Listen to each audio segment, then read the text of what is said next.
প্ৰত্যাশা প্ৰতীক্ষাৰ অন্তত এটা সুখবৰ উত্তৰ অসমৰ যাতায়াত ক্ষেত্ৰত নৱতম সংযোজন এবাৰ মুকলিৰ পথত নৱনিৰ্মিত কলীয়াভোমোৰাৰ দ্বিতীয়খন দলং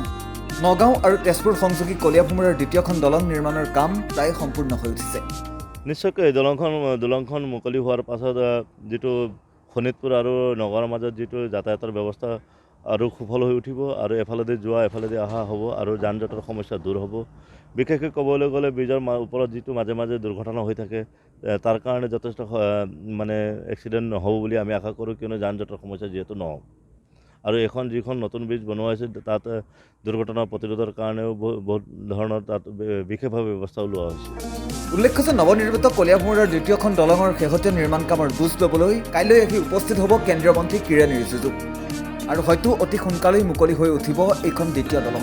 আৰু উত্তৰ অসমৰ যাতায়াত ক্ষেত্ৰত সংযোজন হ'ব নতুন অধ্যায়ৰ কলীয়াবৰৰ পৰা টিপু বৰাৰ ৰিপৰ্ট।